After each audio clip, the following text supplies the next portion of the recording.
Hey, what's up, everybody? I'm Garrett Fuller with MMORPG. We are in Montreal. It's snowing. It's January, and we're at Behaviour Interactive to talk about Warhammer 40k Eternal Crusade. Michael Chan, sitting next to me here, has one of the coolest jobs out there because he gets to do things like this. He gets to show everybody our little bolt pistols. But what Michael's working on, from a game design, you're a game designer, right? And his perspective really is itemization and progression. And this is what we're going to talk about now. So every player out there who's interested in speccing out their Space Marine or Chaos Marine or their Orc, Mike's the guy. And I'm going to try and ask him some good questions, and hopefully you guys get the most out of it. So for you, we'll talk about itemization first. And a big question I think everyone has is, you're going to have thousands of players. Space Marines, pretty much Space Marines. We've all painted them. We all kind of know. But you're going to be able to customize your loadout to really make yourself look a little bit unique in the game, which is so important to the player. What are you guys doing to create that experience? So along those lines, we're thinking just about everything you do in the game, you're going to earn experience points, and there'll be progression trees, probably subdivided by classes, and obviously each faction will have their own progression trees. And as you earn XP, you're going to unlock accessories and the ability to use different types of weapons. So when you create your loadout, that's something we've mentioned before.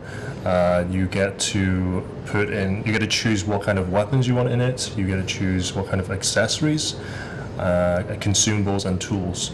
Accessories are basically anything that you might attach to the outside of your armor, or might be something that's inside your armor.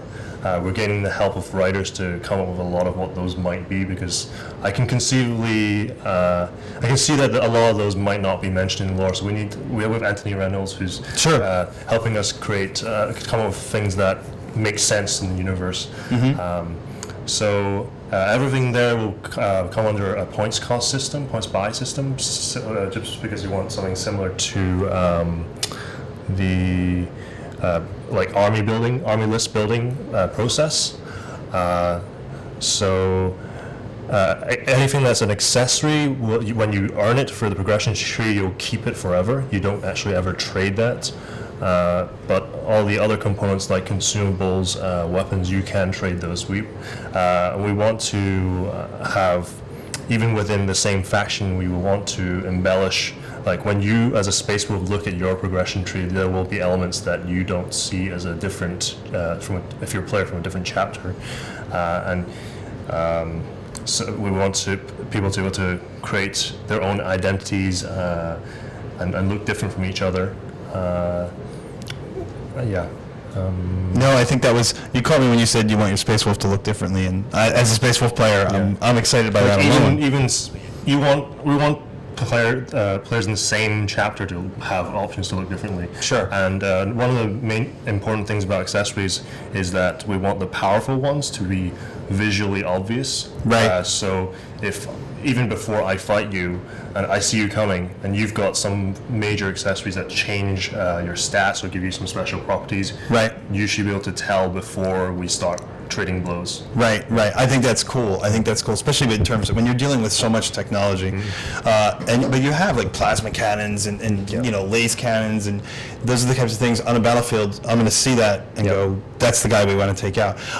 You talk about decorating your armor, and you have so many options in terms of like purity seals for Marines, wolf teeth for the wolves. You've got marks, with chaos. I mean, are these the kinds of things that you're working with at this point? Yeah, I've seen Ghislaine, our art director. He's been creating spreadsheets, just scoping out what kind of things we'll be doing, and there's a lot of customization options, robes. We're like playing around with possibly having cloth. We're assessing that, so there might be tabards or the Space Marine hoods and cloaks, that kind of thing, and just like props on top of the weapons.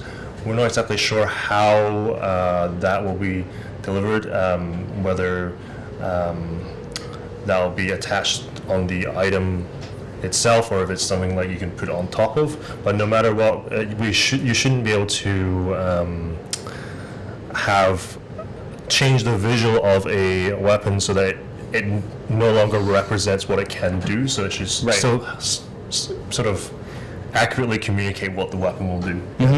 Yep. Cool. Now, what about in terms of progression, for character progression? You said it's a cool system. You basically gain experience points, and you're able to buy upgrades with those experience points.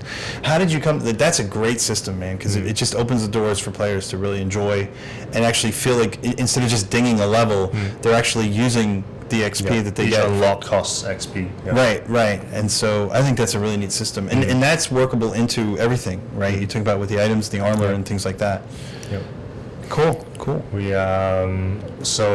there's also a weapon upgrade system, and right now we have a concept. Whenever you get items, that's usually through a reward box. So you open it as kind of like a booster pack for a collectible card game or something. That makes sense. So it's there.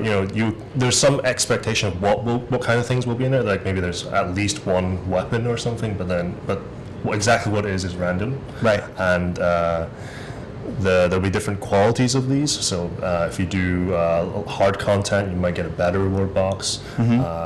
If you do easier content, maybe the composition is mostly consumables. And so in these you get weapons, you don't never get any accessories. As I said, you unlock those through XP and you keep them permanently. Right. But you get upgrades as well, consumables, grenades, things like ammo. And in the weapon upgrade system, you can slot things like scopes onto your bolters,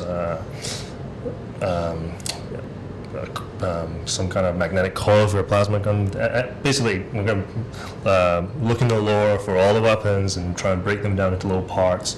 And you'll be able to turn your bolt gun into something that has a scope, that has a silencer on it, that kind of thing. Yeah. That's awesome. Yeah, that's the kind of stuff I think everybody's going to want. Yeah. That's what sets apart play. When you sit down and paint, thousands of minis, you want each one to be individual, and I think you're creating that experience. So I got to ask you, with 40K, what's your favorite faction? Right now, I've been playing Chaos Space Marines in the last 2 years. When I started about 20 years ago, actually, Orcs was my favorite. Like Gazgul, Fraka, and all that, No, I think we have such a mix of armies today. To play our tabletop, it's going to be ridiculous. We have Chaos, Orcs, Space Wolves, you name it. So great. I can't thank you enough, Mike, for sitting with us. It's been really good. And like I said, guys, there's so many options with customization coming to this game and the progression. It's really going to set things apart. Thanks for shaping that out, Mike, because it's really good. We'll see you guys soon.